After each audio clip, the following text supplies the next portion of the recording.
नमस्कार, किसान प्रश्न मंच में आप सभी का स्वागत है। मैं हूं आपके साथ हैदर ज़ैदी और आज हमारा कारवां पहुंचा है हरियाणा के हिसार।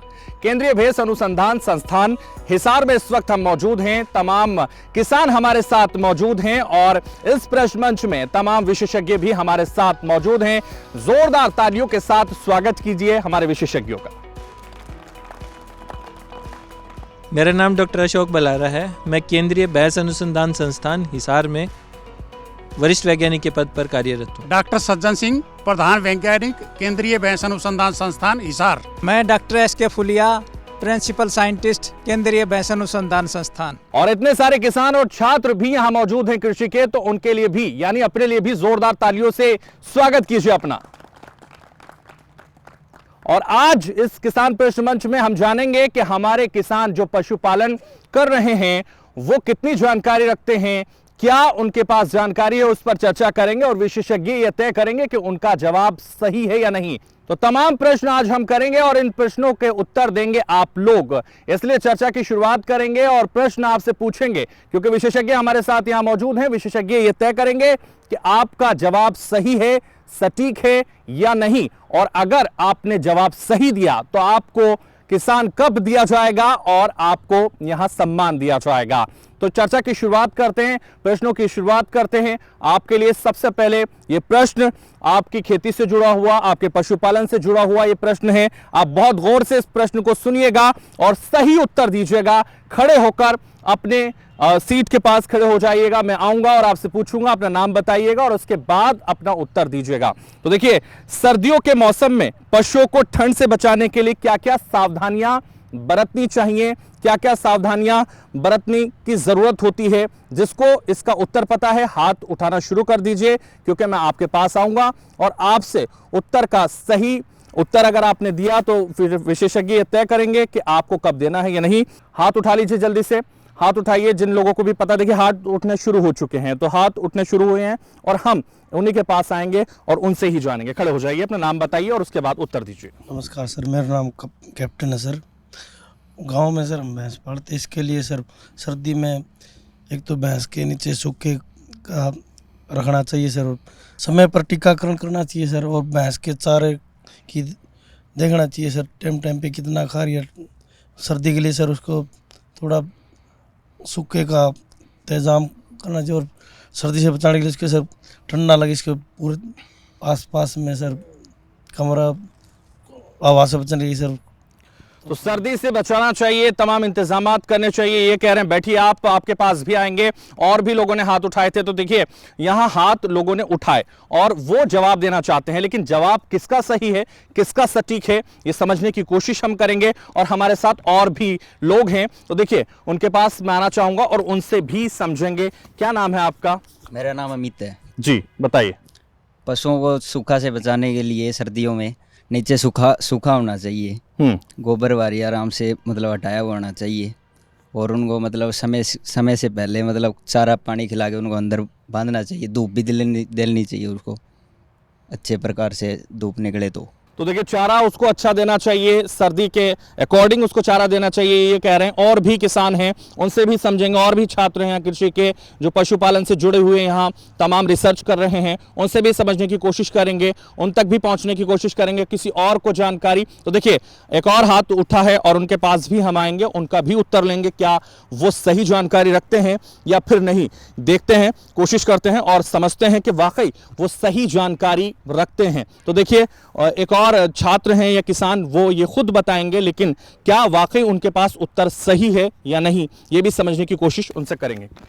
नमस्कार सर, मेरा नाम मनोज, गांव बिठमड़ा। मैं पशुपालन कई सालों से करता आ रहा हूं। जैसे भी पशुओं को पूरी देखभाल करनी चाहिए हमने, जो कि जैसे सर्दियों के समय में जब धूप निकले तो हमने धूप का पूरा ध्यान रखना चाहिए। भाई पहले धूप में बांधो पशु को, फिर थोड़ी हवा चलती है, ठंडी है तो इसको अंदर करो, फिर उसमें पहले नीचे से सूखा और गर्म पानी पिलाना, तो हमने नवाया पानी पिलाना चाहिए उसको, पशु को। तो देखिए ये बता रहे हैं कि नवाया पानी पिलाना चाहिए और तमाम इंतजामात जो लगातार तीनों जो लोग हैं उन्होंने बताया, लेकिन क्या वाकई उन्होंने सही बताया है या गलत है, ये तय करेंगे हमारे विशेषज्ञ। और विशेषज्ञ लगातार हमारे साथ बने हुए हैं, वो बताएंगे कि किसका उत्तर बिल्कुल सही और सटीक है। तो ये मैं आप पर छोड़ता हूं सर। हाँ, ये जो सफ़ेद जिसने ड्रेस डाल रखी है, इस बच्चे ने बहुत औरों के मुकाबले में कुछ 2-3 बातें ज़्यादा बताई हैं और वो सटीक हैं। दूसरों के मुकाबले में इसका जवाब औरों से बेहतर है। तो ये आपके किसान कप का हकदार है। ठीक है, किसान कप के हकदार की घोषणा हो चुकी है, लेकिन मैं सर आपसे ये भी कहूंगा कि ये बताइए कि वाकई किस तरह के इंतजामात होने चाहिए सर्दियों में पशुओं को बचाने के लिए, ये भी हमारे दर्शकों और हमारे किसान भाइयों को बताइए। जैसा कि किसान भाइयों आप सबको पता है, सर्दी का मौसम है और पिछले महीने भर से ठंडी हवाएं मनुष्य के साथ साथ पशुओं को भी परेशान कर रही हैं। उसमें पशुओं को बचाने के लिए सबसे पहले तो हमें सर्द और सीधी जो हवाएं हैं उनसे अपने पशुओं को बचाना है। तो पशुशाला में जहां भी आपके खिड़की दरवाजे हैं उन पे आप पर्दे लगा दें ताकि पशु को सीधी हवा ना लगे और वो ठंड के प्रभाव से बचा रहे। दूसरा, जो पशुशाला में पशु का ठान है उसमें शुष्क रखें और बेडिंग उसकी ठीक रखें। पुराली से कर सकते हैं, बोरियों से कर सकते हैं, या कोई दूसरा जो अपने शुष्क चारे हैं जो बचे हुए हैं उनसे कर सकते हैं। तो बेडिंग का प्रबंध रखें ताकि नीचे जो फर्श है वो पशुओं को ठंडा ना लगे। तीसरा, हमने क्या करना है कि पशुओं को संतुलित आहार देना है। सर्दी के मौसम में बहुत बारी पशुओं को रोग घेर लेते हैं, तो उन रोगों के प्रभाव में पशु ना आए, तो उसके लिए हम उसकी पशुओं की सुरक्षा बढ़ाने के लिए संतुलित आहार पशुओं को खिलाते हैं, जिसमें प्रोटीन की मात्रा हम बढ़ा दें, कार्बोहाइड्रेट की मात्रा भी बढ़ा दें और मिनरल मिक्सचर खनिज मिश्रण है वो भी पशुओं को दें। दूसरा कि पशुओं को जब धूप हो तभी बाहर निकालें, जब तक बाहर धूप ना हो तब तक पशुओं को पशुशाला में ही रखें। तीसरा, कई बारी किसान भाई क्या करते हैं कि पशुओं को ठंडा पानी पिलाते हैं, तो ठंडा पानी पिलाने से पशु कई बारी बीमार पड़ जाते हैं।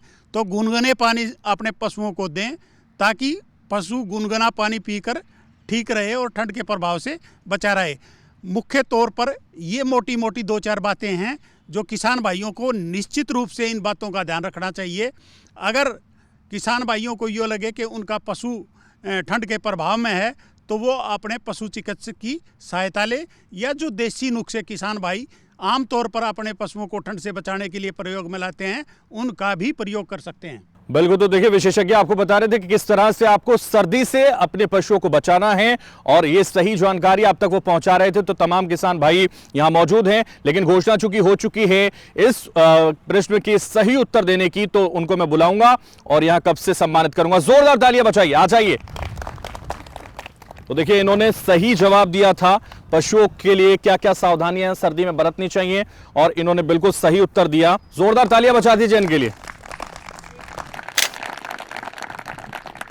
तो लगातार देखिए यहां सिलसिला जारी है प्रश्न उत्तर का, और प्रश्न हम पूछ रहे हैं, उत्तर आप दे रहे हैं, और कब से सम्मानित यहां विशेषज्ञों के घोषणा पर आप लोगों को कर रहे हैं। और इसलिए इस सिलसिले को हम आगे बढ़ाते हैं और एक और प्रश्न आप लोगों से पूछते हैं, और उसका सही जवाब देने वाले को आप जानते हैं कि आपको यहां सम्मानित किया जाएगा किसान कप से। तो सवाल सुनिए, बहुत गौर से आप लोग ये सवाल सुनिए, क्योंकि आप लोगों के लिए ये सवाल है। आप सही उत्तर देंगे तो आप जानते हैं आपको सम्मान दिया जाएगा।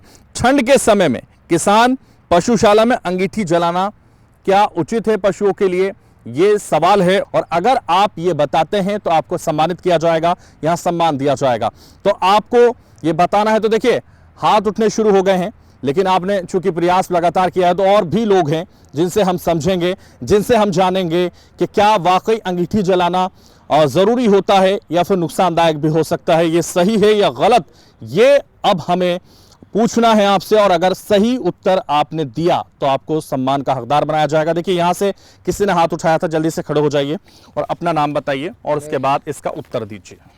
मेरा नाम गुरनाम सिंह है जी। मैं गांव मानस जिला कैथल से हूँ।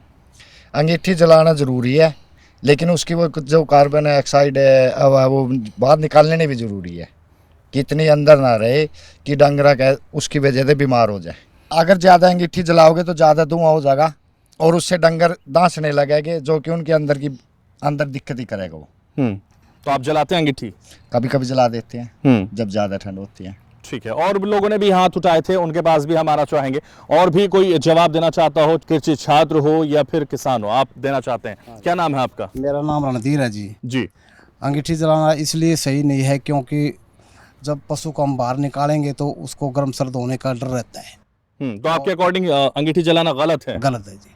और कोई और भी क्या कहना चाह रहे हैं? ये कहना चाहते हैं कि और उपाय करने अच्छे हैं, जैसे खिड़कियों के ढकना वगैरह, ये ठीक है जी। अंगीठी जलाना इनके अकॉर्डिंग गलत है, किसी के अकॉर्डिंग सही है तो फिर वो उसका तरीका बता रहे हैं, लेकिन कुछ के अकॉर्डिंग गलत है तो वो उसे गलत बता रहे हैं। कोई और छात्र या फिर कोई और किसान जो बताना चाहेगा? ये देखिए, छात्र भी यहाँ हैं और छात्राएं भी यहाँ हैं। छात्राओं से भी मैं कहूँगा कि वो भी प्रयास करें, कोशिश करें, भले ही गलत हो सकता है उत्तर, लेकिन अगर आप प्रयास करें। क्या अंगीठी जलाना सही है? खड़े हो जाइए, अपना नाम बताइए। मेरा नाम सुनेश है। अंगीठी नहीं जलानी चाहिए। अंगीठी जलाने से कार्बन डाइऑक्साइड की मात्रा बढ़ जाती है तो सांस लेने में परेशानी होगी, और टेम्परेचर जैसे बाहर अंदर करेंगे तो वो भी डिफरेंस आ जाता है, तो बीमार होने का डर रहता है। उसके शरीर को टाट से, बोरी से कवर करके रखना चाहिए, तो अंगीठी नहीं जलानी चाहिए। तो ठीक है, देखिए कुछ लोगों का कहना है कि अंगीठी नहीं जलानी चाहिए, कुछ लोग कह रहे हैं कि अंगीठी जला सकते हैं सावधानियों के साथ, लेकिन ये देखना होगा कि क्या वाकई अंगीठी जलानी चाहिए या नहीं। ये विशेषज्ञ हमें बताएंगे किसका उत्तर सही है, किसका गलत है, ये विशेषज्ञ तय करेंगे और उसके बाद ये घोषणा की जाएगी कि आखिर इस किसान कप का हकदार कौन है, किसको ये कप मिलना चाहिए, ये तय करेंगे विशेषज्ञ। विशेषज्ञों पर मैं छोड़ता हूँ। 3 लोगों ने जवाब दिया है और जवाब किसी का भी पूरा नहीं है। नहीं जलानी चाहिए ये बात तो सही है, लेकिन क्यों नहीं जलानी चाहिए उसका एक मुख्य कारण ये होता है कि जब आप अंगीठी जलाते हो तो उसमें जो उसका जलने से कार्बन मोनोऑक्साइड की मात्रा बढ़ जाती है, और कार्बन मोनोऑक्साइड हीमोग्लोबिन के साथ एक कॉम्प्लेक्स बनाती है, और उस कॉम्प्लेक्स बनाने के कारण ऑक्सीजन नहीं पहुंच पाती इस फेफड़ों तक। इसके कारण एनिमल के मरने की समस्या आ सकती है। आपने देखा होगा कि गैस बर्नर आते हैं पानी गर्म करने के लिए, उनमें बहुत कॉमन है कि मौत हो जाती है। बाथरूम के अंदर है ना, उसमें आपको मरा हुआ ही मिलता है आदमी। तो उसका कारण क्या होता है कि ऑक्सीजन ख़त्म हो जाती है। और जब आपने पशु बांध रखा है और आपने चारों तरफ से बंद करके अंगीठी रख दी, तो उसकी जो धीरे धीरे क्या है कि ऑक्सीजन उसकी ख़त्म होती जाएगी। कार्बन डाइऑक्साइड की बजाय कार्बन मोनोऑक्साइड आती है। अगर कार्बन डाइऑक्साइड है और ऑक्सीजन है तो उसमें ऑक्सीजन आराम से फेफड़ों में जा सकती है। लेकिन अगर ऐसी स्थिति है जिसमें कार्बन मोनोऑक्साइड है और ऑक्सीजन है, तो कार्बन मोनोऑक्साइड जाएगी, ऑक्सीजन नहीं जाएगी, और यही कारण होता है कि पशु की मौत हो जाती है। तो इस क्वेश्चन से किसी का भी पूरा उत्तर नहीं था। मैडम ने जो जवाब ठीक दिया था, लेकिन कार्बन डाइऑक्साइड नहीं, कार्बन मोनोऑक्साइड कारण है। किसको आप इनाम की घोषणा करेंगे, कब की घोषणा यहाँ करेंगे इन तीनों में से? रणधीर जी का जो उत्तर था वो कुछ हद तक ठीक है, और उसका कारण क्या है कि उन्होंने बताया कि अंगीठी का प्रयोग नहीं करना चाहिए। बिल्कुल सही बात है। अब उसके बाद इन्होंने बताया कि ऑक्सीजन कम हो जाती है, ऑक्सीजन कम हो जाती है, ये भी सही बात है। लेकिन इन्होंने जो उत्तर पूरा नहीं था उसमें ये था कि कार्बन मोनोऑक्साइड आ जाती है। तो इसलिए मेरे हिसाब से इनको कप दिया जाना चाहिए। बिल्कुल। तो रणधीर जी आइए, आपके कप की घोषणा हो चुकी है, आपका उत्तर मिलता जुलता था और विशेषज्ञों ने यह तय किया कि आपको कप मिलना चाहिए। तो जोरदार तालियां रणधीर जी के लिए। रणधीर जी आपको कप देके यहां सम्मानित करेंगे क्योंकि आपने प्रयास किया, कोशिश की। तो देखिए किस तरह से अंगीठी नहीं जलानी चाहिए वो बताया विशेषज्ञों ने आप लोगों को, और हमारे दर्शकों को भी बताया कि अंगीठी जलाना गलत है और उसकी वजह क्या है वो भी उन्होंने तय की और बताई। और इसीलिए यहाँ रणधीर जी ने बताया था कि अंगीठी नहीं जलानी चाहिए, तो उनको यहाँ कप दिया गया, किसान कप से सम्मानित किया गया। अब इस सिलसिले को हम आगे बढ़ाते हैं और प्रश्नों के उत्तर आपसे जानते हैं, और इसी से जुड़ा हुआ एक और प्रश्न आप लोगों के लिए। ठंड के समय में मुख्य रूप से कौन कौन सी बीमारियां पशुओं को प्रभावित करती हैं? तो ठंड का इस समय में कौन कौन सी ऐसी बीमारियां हैं जो पशुओं को प्रभावित करती हैं? जिसको भी इसका उत्तर पता है वो हाथ उठा सकता है, मैं उसके पास आऊंगा। तो देखिए हाथ उठाइएगा और बताइएगा कि कौन कौन सी बीमारियां हैं जो पशुओं को ठंड में प्रभावित करती हैं, ठंड में परेशान करती हैं। तो देखिए हाथ उठने शुरू हो चुके हैं, खड़े हो जाइए। यहीं से शुरुआत करते हैं। आपने हाथ उठाया, नाम बताइए और उसके बाद उत्तर दीजिए। मेरा नाम कप्तान है सर। ठंड से बचने के लिए ज़्यादा बुखार की टेम्परेचर की ज़्यादा दिक्कत है, पानी पूनी नहीं पीते सर। तो देखिए ये बता रहे हैं कि ठंड के समय में ऐसी कई बीमारियां हैं, चाहे सर्दी उनको लग जाती हो, जुकाम उनको हो जाता हो, पशुओं को भी इंसानों की तरह जुकाम होता है, ये बता रहे हैं। लेकिन और भी हाथ उठे थे, उनके पास भी हम आएंगे, उनसे भी जानेंगे कि आप वाकई वो जानकारी रखते हैं या नहीं, उनसे भी जानने का प्रयास करेंगे, कोशिश करेंगे कि वाकई उनको भी सही जानकारी है या नहीं। तो देखिए तमाम छात्र और तमाम यहाँ पर किसान हमारे साथ मौजूद हैं इस प्रश्न मंच पर। तो जिसने हाथ उठाया था जल्दी से खड़े हो जाइए, आपसे भी जानेंगे इसका सही उत्तर क्या है, सही जानकारी क्या है। क्या नाम है आपका? धर्मपाल है मेरा नाम। और पशुओं को जब ठंड लग जाती है तो वो छींकने लग जाता है और उनको पेशाब गोबर की ज़्यादा पतला हो जाता है, और उसको बचाव के लिए उनको ठंड से कंबल या बोरी से ढक कर रखना चाहिए ताकि उसको सर्दी से बचाव हो सके। तो देखिए सर्दी से बचने के लिए कंबल और जिस तरह से ब्लैंकेट तमाम इंसान ओढ़ते हैं उसी की तरह वो बता रहे हैं कि उनको भी उड़ा कर रखना चाहिए, सर्दी से उन्हें बचा कर रखना चाहिए ताकि वो भी इन बीमारियों का सामना अगर करें तो उससे बच सकें, उनका प्रभाव उन पर ना पड़े। और भी लोग हाथ उठा रहे, देखिए ये छात्रा ने भी हाथ उठाने की कोशिश की, उनसे भी जानते हैं। क्या नाम है आपका? सर मेरा नाम गुरप्रीत है। और सर्दी के मौसम में पशुओं को निमोनिया, दस्त लगना, सूजन होना या फिर मेस्टाइटिस के केस ज़्यादा बढ़ना, तो ये बीमारियां हो सकती हैं। ठीक है, देखिए गुरप्रीत ने भी कोशिश की है बताने की इसका उत्तर, और उन्होंने भी कहा कि सर्दियों में जिस तरह से इंसानों को सर्दी लग जाती है, छींके हो जाती हैं, तमाम लूज मोशंस हो जाते हैं, तो उस तरह से पशुओं को भी होते हैं, इनका ये कहना है। लेकिन और भी लोग अगर हाथ उठाएं तो मैं उनके पास आऊं और उनसे भी जानूं। लेकिन फिलहाल विशेषज्ञ ये तय करें, क्योंकि जिन लोगों ने हाथ उठाया और उत्तर दिया, क्या वाकई उनका उत्तर ठीक था या नहीं, ये मैं आप पर छोड़ता हूँ। ये जो प्रतिभागियों ने इसमें किसान भाई आए हैं उन्होंने जवाब दिए हैं, उनमें से तीनों में से गुरप्रीत का जो जवाब है वो काफ़ी सटीक है, क्योंकि इसने तीनों बीमारियों का ठीक नाम लिया है।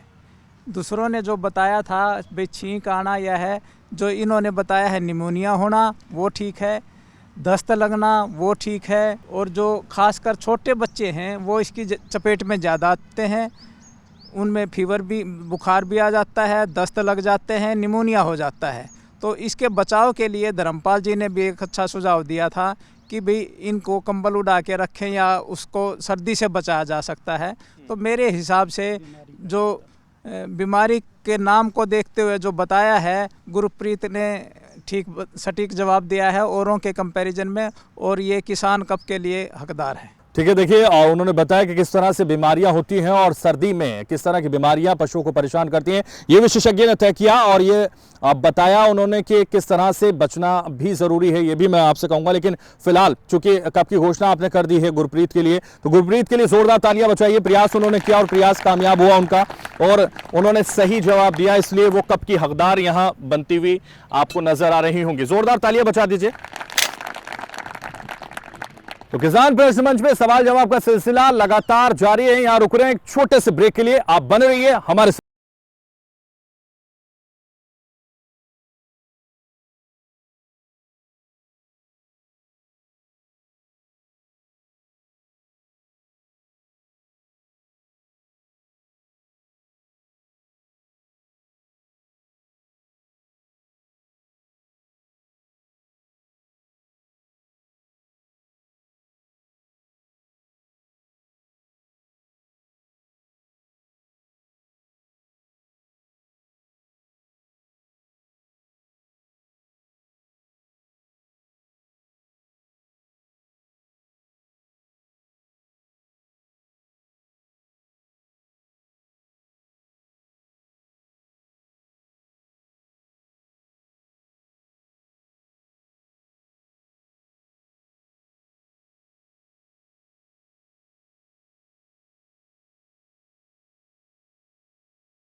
के बाद किसान प्रश्न मंच में एक बार फिर से आप सभी का स्वागत है, और इस सिलसिले को आगे बढ़ाते हैं और एक बार फिर प्रश्नों की छड़ी आपके लिए लगाते हैं और उसके बाद अगर आप उत्तर सही देंगे तो विशेषज्ञ ये तय करेंगे और आपको किसान कप का हकदार बनाया जाएगा, यहां बुलाकर आपको सम्मान दिया जाएगा। तो देखिए सिलसिले को आगे बढ़ाते हैं और सवाल आपसे पूछते हैं, लेकिन अब भारत सरकार के द्वारा चलाई जा रही योजना के बारे में आपसे पूछते हैं कि हमारे किसान कितनी जानकारी रखते हैं और हमारे कृषि छात्र वाकई क्या इन योजनाओं के बारे में जानते हैं या नहीं। तो सवाल योजना से जुड़ा हुआ है और योजना है भारत सरकार की और आपको उसका जवाब देना है। राष्ट्रीय गोकुल मिशन योजना के बारे में हम आपसे सवाल पूछ रहे हैं। राष्ट्रीय गोकुल मिशन किस योजना के अंतर्गत चलाया जा रहा है? राष्ट्रीय गोकुल मिशन किस योजना के अंतर्गत चलाया जा रहा है यह आपको बताना है। तो देखिए किस योजना के अंतर्गत जो चलाया जा रहा है ये मिशन आपको ये बताना है।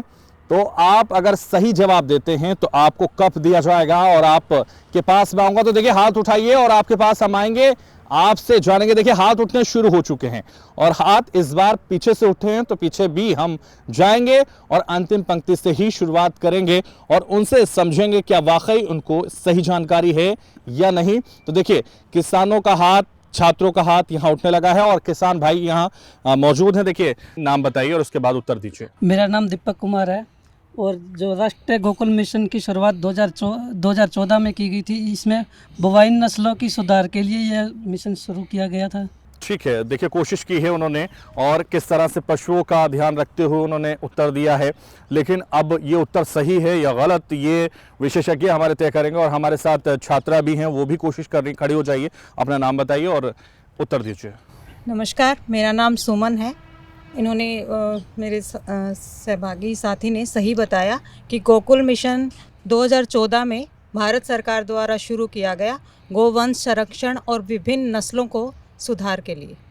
ठीक है, कोशिश की है आपने भी। देखिए अब किसका सवाल का जवाब सही है या नहीं, लेकिन ये विशेषज्ञ तय करेंगे। अब और भी कोई अगर जवाब देना चाहता हो तो मैं उसके पास आऊं और उनसे भी जानेंगे, कोशिश करेंगे कि वो क्या सही जानकारी रखते हैं या नहीं। तो देखिए आप भी आ जाइए, आपने भी जवाब देने की कोशिश की है, इधर हो जाइए, इनके पास आएंगे और उनसे भी जानेंगे। मेरा नाम संजय है। इसकी शुरुआत दिसंबर 2014 में की गई थी। इसका उद्देश्य नस्लों में सुधार और दूध की बढ़ती मांग को पूरा करने का था। ठीक है, तो देखिए कोशिश की है, छात्रों ने भी इस बार प्रयास किया है।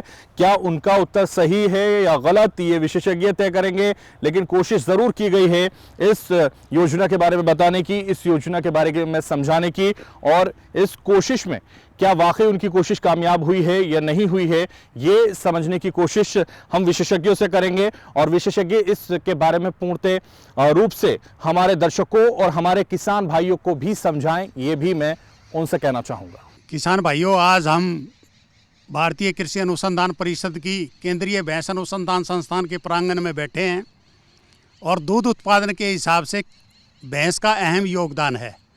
पूरी दुनिया के अंदर अगर हम देखें तो दूध उत्पादन में हमारा देश 1 नंबर पर है। हम विश्व विजेता हैं दूध उत्पादन में।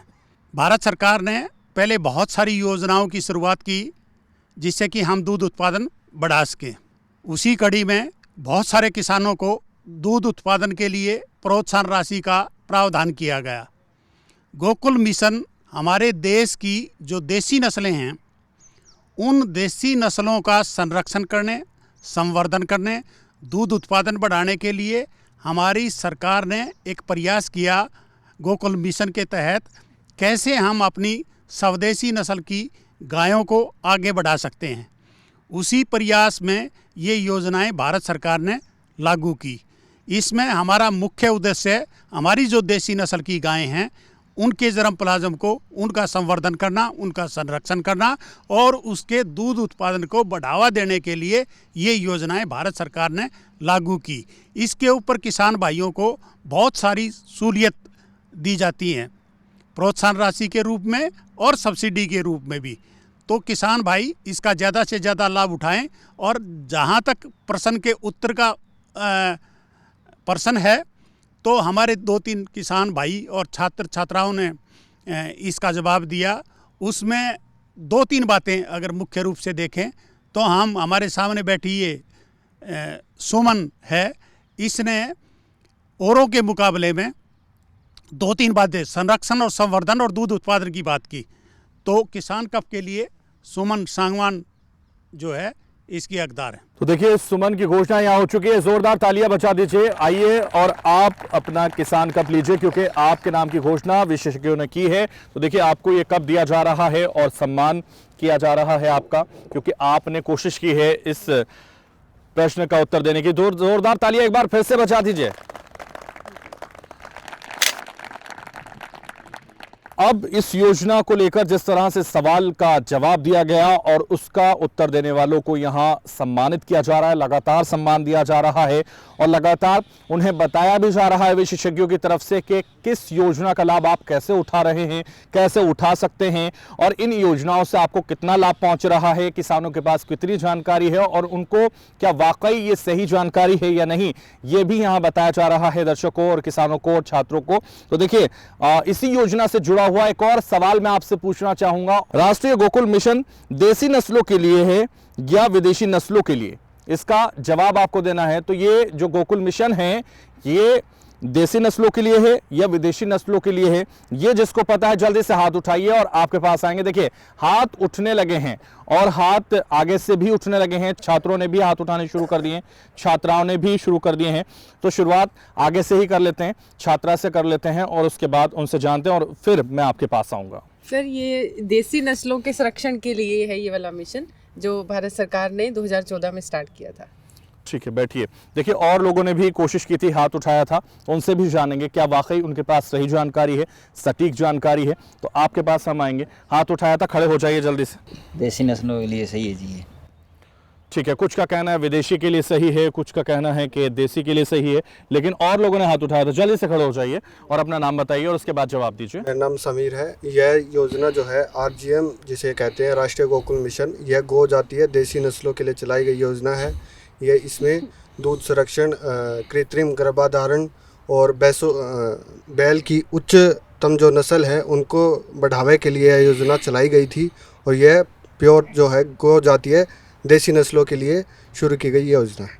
तो देखिए कुछ लोग बता रहे हैं लेकिन कोशिश कर रहे हैं कि वो सही जवाब दे पाएं और लोगों ने भी हाथ उठाया था। जल्दी से खड़े हो जाइए और आपसे भी जानेंगे कि क्या सही जानकारी आपके पास है या नहीं। तो देखिए इन किसान भाई ने भी हाथ उठाया था, आपके पास भी आएंगे।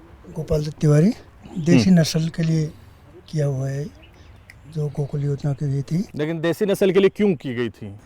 उसमें ज़्यादा वो आवारा रहते हैं, उनको कंट्रोल करने के लिए किया गया था। तो देखिए उनका कहना है कि देसी नस्ल के लिए की गई थी। ज़्यादातर लोगों ने यही जवाब दिया, लेकिन चूंकि और लोग भी यहाँ हाथ उठा सकते हैं और बता सकते हैं और सही जवाब दिया तो फिर इनाम भी पा सकते हैं, ये भी हम आपसे कहेंगे। विशेषज्ञ ये तय करेंगे कि वाकई क्या उनका जवाब सही है या नहीं, ये बताएंगे विशेषज्ञ। क्या वो सही जवाब दे पाए? तो तमाम छात्रों ने, छात्रा ने भी प्रयास किया, किसान ने भी प्रयास किया है, लेकिन किसका जवाब सही है, किसका जवाब सटीक है, ये आप बताइए। और देसी नस्लों के लिए अगर वो जवाब दे रहे हैं तो क्यों देसी नस्लों के लिए, ये भी हमारे दर्शकों और हमारे किसान भाइयों और छात्राओं और छात्रों को बताइए। देसी नस्लों के लिए किया गया है ये तो सबने सही बताया है, लेकिन क्यों किया गया है ये मेरे ख्याल से, आपका नाम क्या था? समीर ने थोड़ा प्रयास किया है और वो प्रयास कुछ हद तक सही है। हमारे अगर देश की हम बात करें तो हमें दूध मिलता है भैंस से और गाय से, और गायों में देसी गायें हैं और कुछ विदेशी गायें हैं, और विदेशी और देसी का एक मिक्सचर है जिसको हम मतलब दोगली गायें की टाइप से बोलते हैं, क्रॉस ब्रेड गायें होती हैं।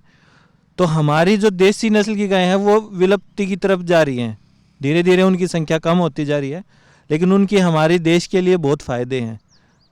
सबसे बड़ा फ़ायदा क्या है कि आज जलवायु परिवर्तन हो रहा है और जलवायु परिवर्तन में जो हमारा देसी गोवंश है वो सबसे ज़्यादा उसमें सर्वाइव करने की क्षमता रखता है, और यही कारण है कि हमारी सरकार का सबसे ज़्यादा प्रयास है कि उन नस्लों को संरक्षित किया जाए, उनको बढ़ावा दिया जाए और उनको हमारे जो विदेशी नस्लें हैं उनसे बेहतर या उनके बराबर तो लेके आया ही जाए।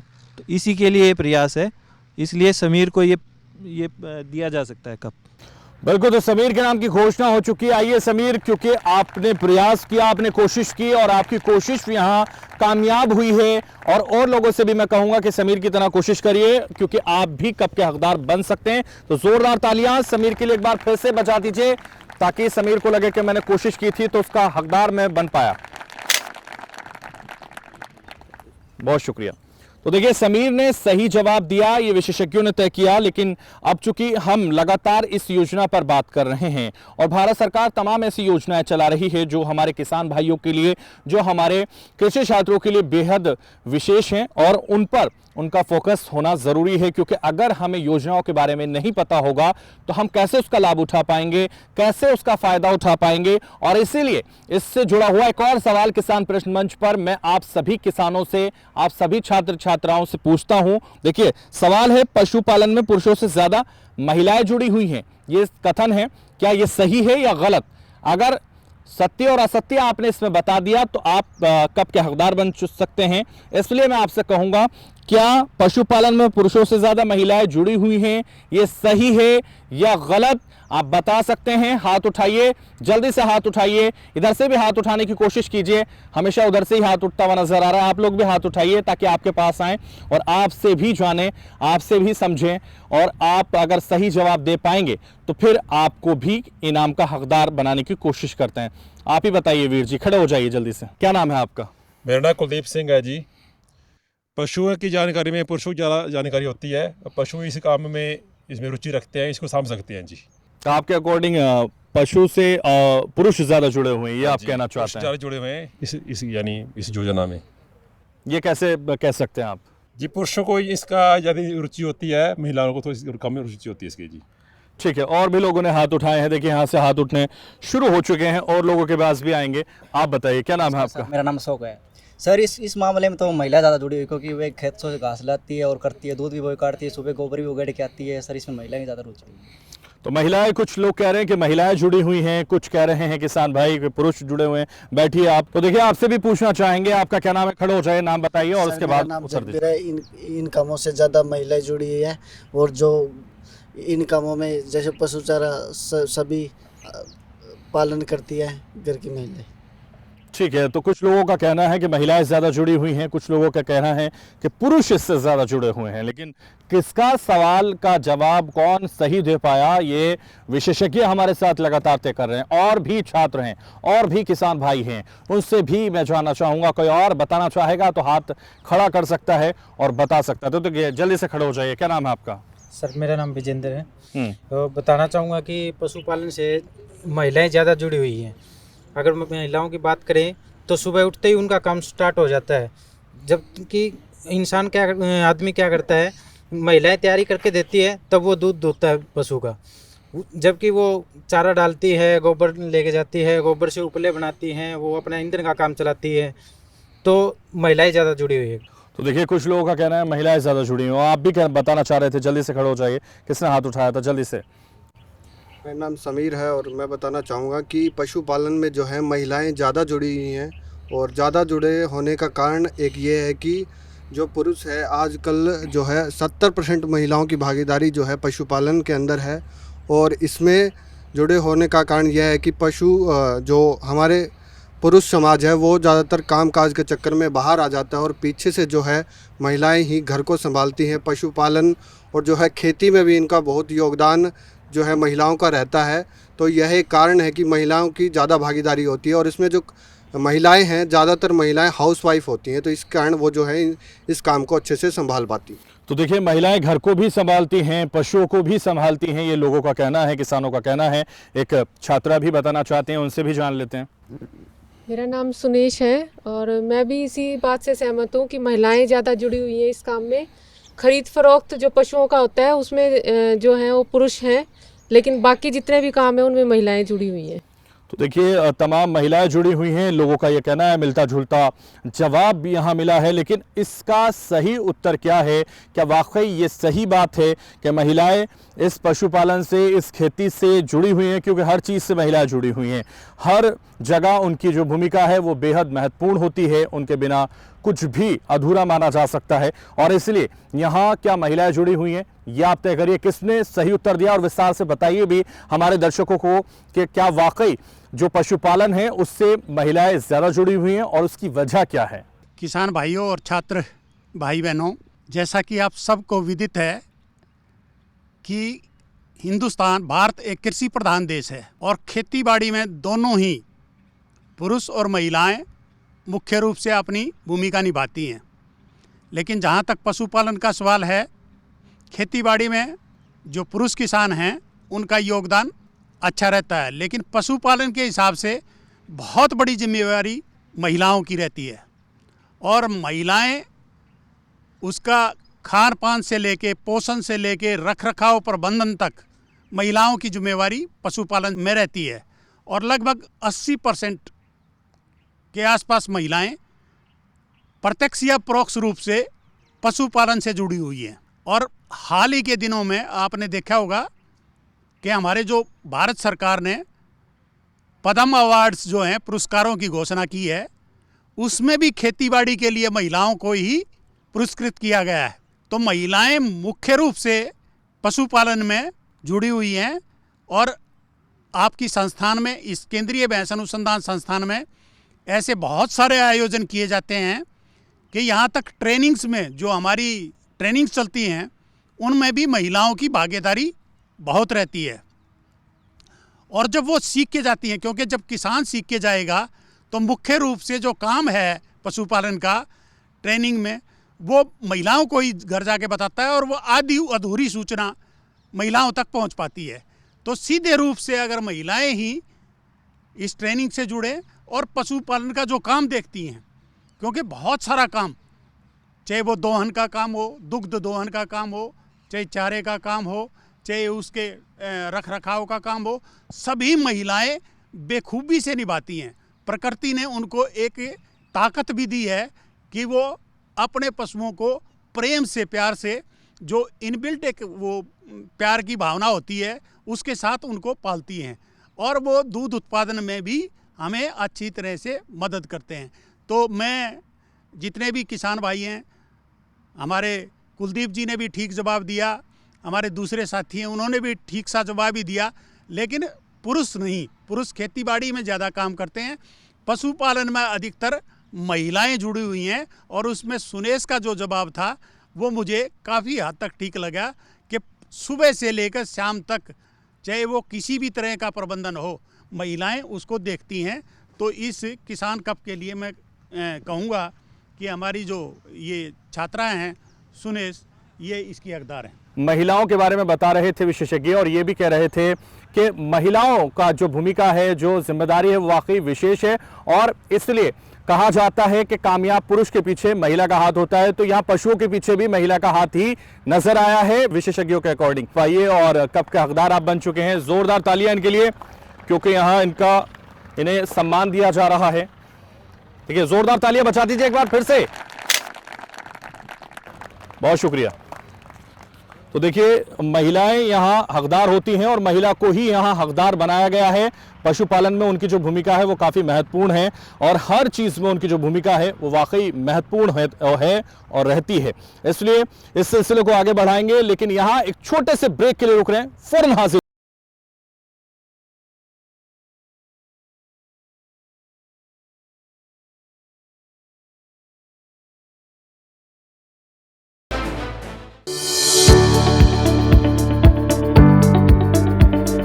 कृषि और पशुपालन है एक दूसरे के पूरक। घर आंगन से लेकर व्यावसायिक फार्म तक, मुर्गी पालन से लेकर रेगिस्तान के जहाज तक, बीमारियों से अब पशुपालक ना हो परेशान। विशेषज्ञ करेंगे आपकी समस्या का समाधान। जुड़िए हमसे, पूछिए अपने सवाल। ईमेल के जरिए भी आप हमारे साथ जुड़ सकते हैं। हमारी ईमेल आईडी है ddkisanapc@gmail.com।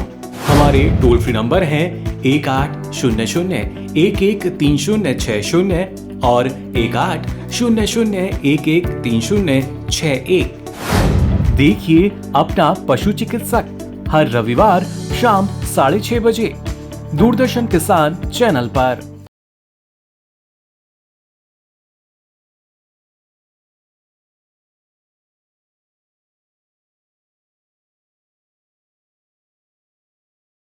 प्रश्न मंच में आप सभी का एक बार फिर से स्वागत है। और चूंकि लगातार हम सवाल पूछ रहे हैं और जवाब आप लोग दे रहे हैं, तो देखिए सवाल अब एक बार फिर से पशुपालन से जुड़े हुए आपसे पूछेंगे, जवाब देने वाले को सम्मानित करेंगे और वो तय करेंगे विशेषज्ञ कि किसका जवाब बिल्कुल सही है, बिल्कुल सटीक है। तो आपके पास हम आना चाहेंगे और आपसे सवाल पूछना चाहेंगे और पशुओं से जुड़ा हुआ ये सवाल आपसे है।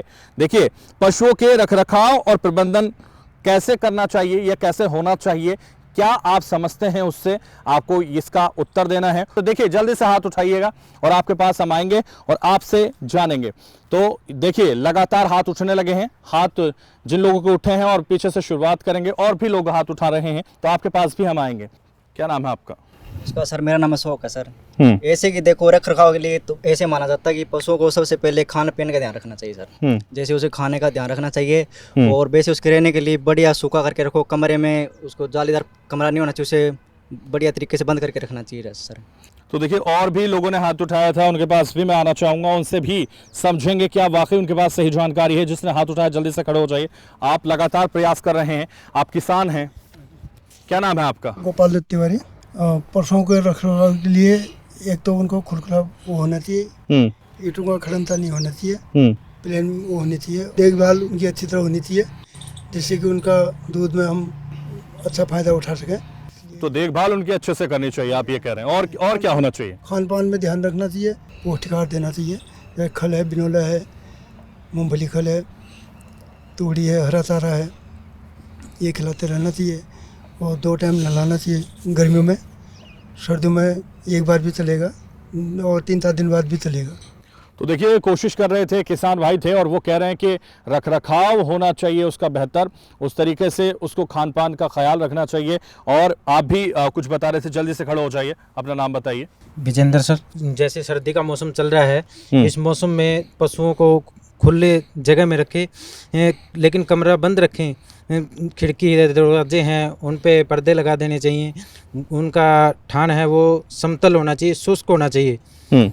और विशेष उनके चारे का विशेष ध्यान रखना चाहिए, संतुलित आहार देना चाहिए उनको, कहीं उनको बीमारी ना लगे, इस पे उनकी रख रखाव करना चाहिए। डॉक्टर की सलाह लेनी चाहिए।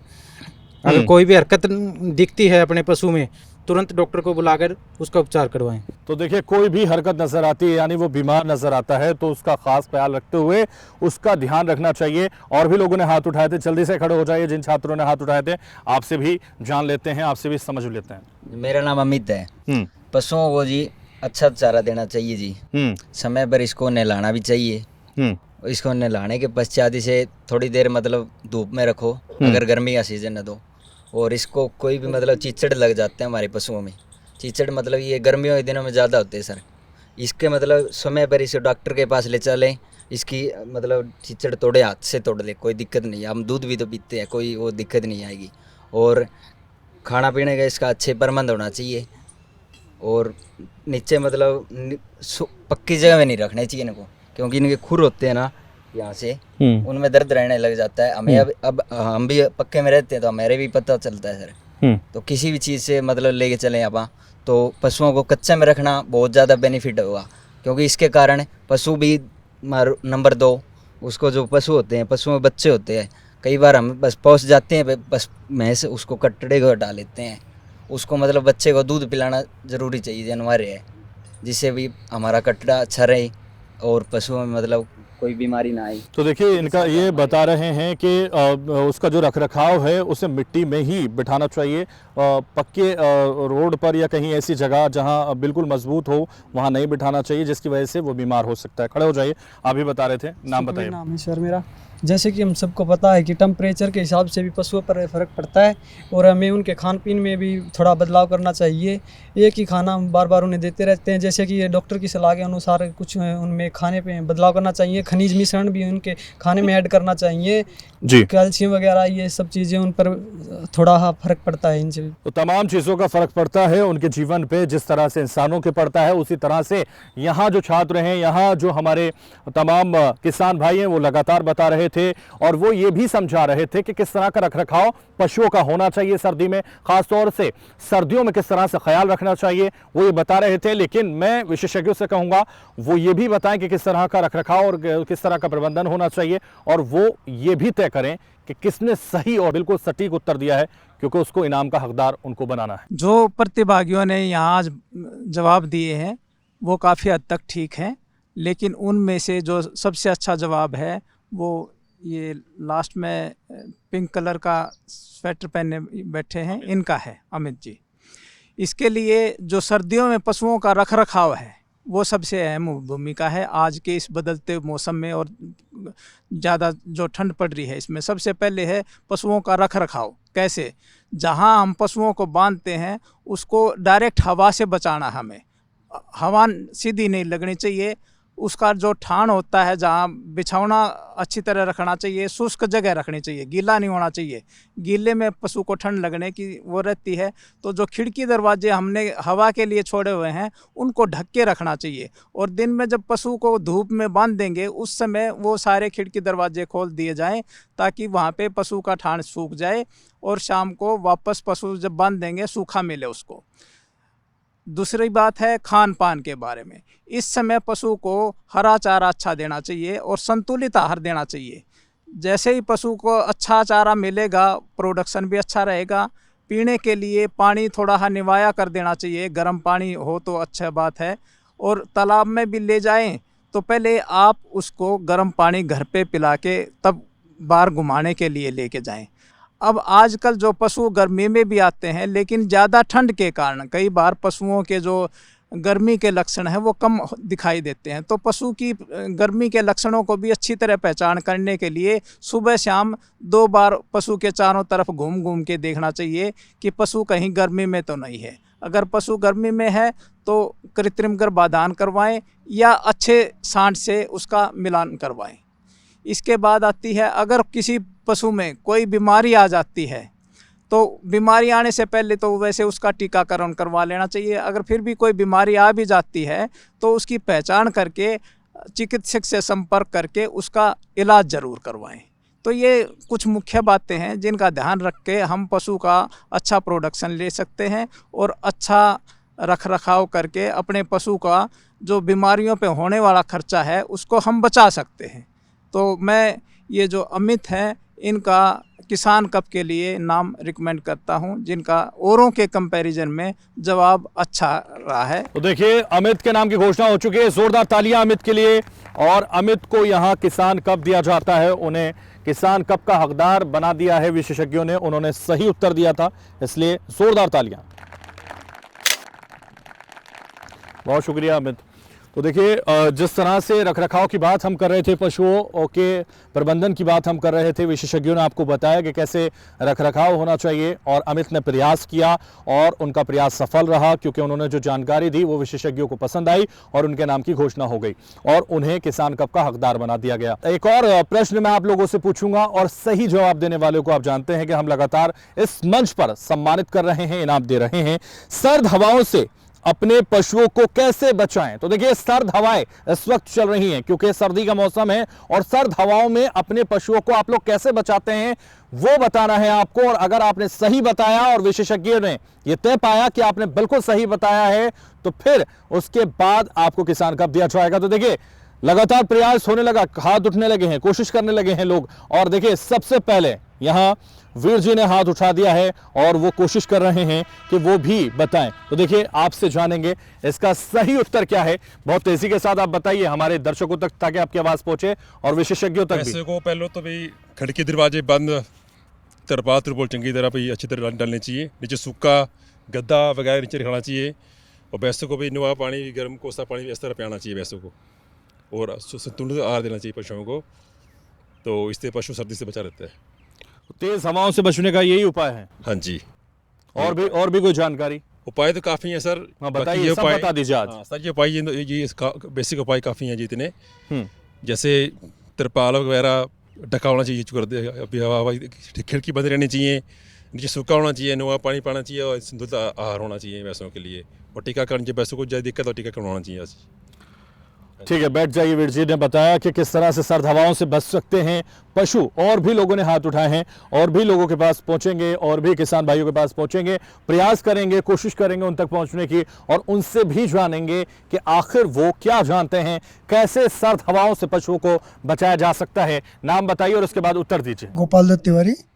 पर्दे लगाने चाहिए, गुनगुना पानी पिलाना चाहिए और तिरपाल लगाना चाहिए, हीटर लगाना चाहिए, उससे हमारा बचाव हो सकता है पशुओं का। देखिए, और भी कोशिश कर रहे हैं छात्र, उनके पास भी मैं आऊँगा, आपके पास भी आना चाहूँगा। आपने भी कोशिश की है, हाथ उठाया है, इसलिए आपके पास भी आएंगे, आपसे भी जानेंगे कि आप क्या जानते हैं। तेज हवा चल रही हो, पशु को अंदर कमरे में बांधना चाहिए और कमरा खुला नहीं होना चाहिए, बंद होना चाहिए, बिल्कुल चारों खाने चाहिए, हवा नहीं जानी चाहिए, पास नहीं होना चाहिए, आगे नीचे सूखा करके रखना चाहिए सर। और जैसे कि पशु को हमने लाके बाहर नहीं बांधना चाहिए सर, धूप निकले जब नहवाना चाहिए पशु को, और पानी गर्म करके पिलाना चाहिए उसे, गर्म पानी, ठंडा पानी नहीं पिलाना चाहिए, ताकि उसकी सेहत बनी रहे अच्छे से, और खान पान का अच्छे से ध्यान रखना चाहिए सर। कोई तेज़ हवा चल रही है, जैसे पशु को हमने नहला दिया, उसे बाहर बांध दिया, ठंड लग जाएगी पशु को, इसलिए उसे अंदर ही बांध के रखे अपना सर, सूखा करके, गिल्ला नहीं होना चाहिए नीचे सर, यही है सर। और कोई भी इसका जवाब देना चाहता है तो देखिए, कैसे सर्द हवाओं से बचाया जा सकता है। कोशिश सबने की है, प्रयास किया है सबने कि कैसे सर्द हवाओं से बचाया जा सकता है। किसी ने तिरपाल का सहारे की बात कही है, तो किसी ने कहा है कि पशुओं को अंदर रखना चाहिए, बाहर नहीं निकालना चाहिए, और किसी ने बताया है कि ठंडी हवाओं से बचाने के लिए उसको नहलाने के बाद बाहर नहीं ले जाना चाहिए।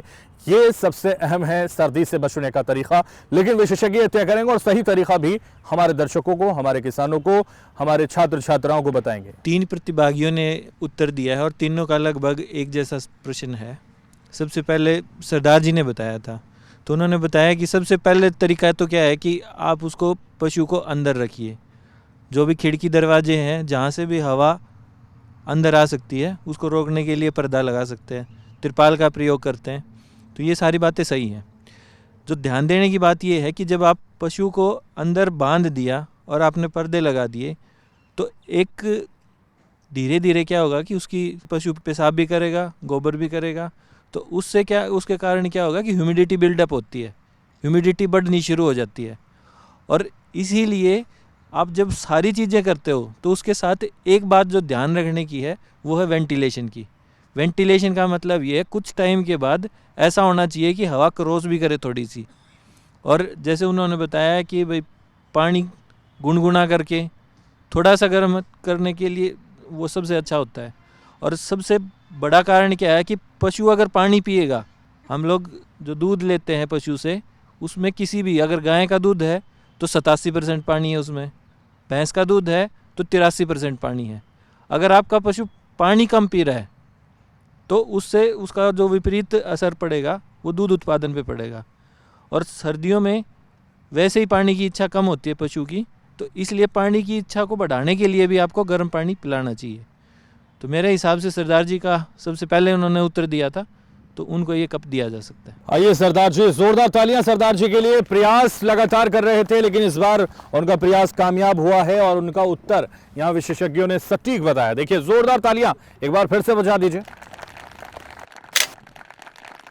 आज प्रश्न मंच पर मैं अंतिम प्रश्न आप लोगों से पूछता हूं और इस प्रश्न का उत्तर देने वाले को यहां सम्मानित किया जाएगा।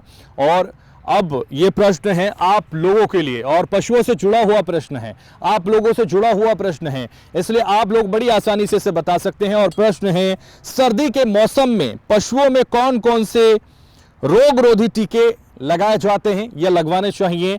आप लोगों के पास जिसके भी ये जानकारी है, इसका उत्तर है, वो जल्दी से हाथ उठाए, क्योंकि ये अंतिम प्रश्न है। इस प्रश्न मंच पर आप लोग हाथ उठाइए, ये कोशिश कीजिए कि आप लोग बता पाएं कौन कौन से रोगरोधी टीके होते हैं और रोगरोधी टीके कौन कौन से लगवाने चाहिए, ये आप लोग बताइए। जिसको भी पता है वो हाथ उठा सकता है। देखिए, यहाँ हाथ उठने लगे हैं और इन छात्रों ने एक बार फिर से हाथ उठा दिया है। इनके पास आएंगे और इनसे इसका उत्तर जानेंगे। FMT का टीका लगवाना चाहिए सर्दी के मौसम में। तो देखिए, यहाँ कोशिश की है इन छात्रों ने, और भी कोई भी बता सकता है और इनाम पा सकता है, कप का हकदार बन सकता है कोई और। देखिए, यहाँ कोशिश की गई है। क्या नाम है आपका? मनोज। ज़्यादातर जो छोटे बच्चे हैं, कटरू है जो, उनमें तो गलघोटू की ज़्यादा दिक्कत रहती है, और जो बड़े पशु है इनमें मुँह खुर की ज़्यादा दिक्कत रहती है। तो देखिए, इन्होंने भी कोशिश की है और तमाम छात्र छात्राएं लगातार सोच जरूर रहे हैं, लेकिन वास्तविक आंसर इसका क्या है, उत्तर क्या है, ये विशेषज्ञ तय करेंगे। विशेषज्ञों पर हम ये छोड़ते हैं और विशेषज्ञ इसके बारे में जानकारी भी देंगे हमारे दर्शकों को। विशेषज्ञों पर मैं छोड़ता हूँ। किसान भाइयों और प्यारे विद्यार्थियों, जैसा कि आप सब जानते हो कि सर्दी के मौसम के अंदर पशुओं की जो रोगों से लड़ने की ताकत है वो थोड़ी सी कमज़ोर हो जाती है, और उस ताकत को बनाए रखने के लिए सबसे पहले तो हमें क्या करना है कि अपने पशुओं को संतुलित आहार देना है, ताकि उसकी जो रोगों से लड़ने की ताकत है वो बनी रहे। लेकिन फिर भी बहुत सारे ऐसी बीमारियां हैं जो पशुओं में लग जाती हैं। पहले जैसे बताया, निमोनिया है, सर्दियों में बहुत होता है। उसके बाद मेस्टाइटिस की बात आई थी, मेस्टाइटिस थनैला रोग जो है बहुत हो जाता है। उसके बाद बात आई कि उसके दस्त लग जाते हैं पशुओं में बहुत ज़्यादा। तो ये सारी बीमारियां हैं, लेकिन सर्दी शुरू होने से पहले हमें अपने पशुओं का टीकाकरण ज़रूर कराना चाहिए। और टीकाकरण में जो सबसे ज़्यादा प्रभावित करती है इन दिनों में वो है मुंह खुर का रोग।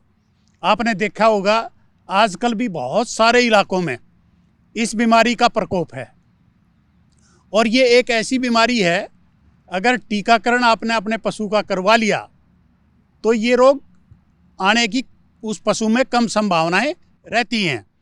लेकिन अगर आपने टीका नहीं लगवाया तो एक पशु से दूसरे पशु में लगते हुए बहुत सारे पशुओं को ये प्रभावित करती हैं। पशुओं की उत्पादन क्षमता घट जाती है, और इस हद तक घट जाती है कि हम दोबारा से उसी उत्पादन स्तर पर पशु को लाना हमारे लिए बड़ा मुश्किल हो जाता है। तो किसान भाइयों, मुंह खुर के टीके ही अपने पशुओं को लगवाएं। इसमें IBR, लेप्टोस्पायरोसिस और भी बहुत सारी बीमारियां हैं जो इनको प्रभावित करती हैं।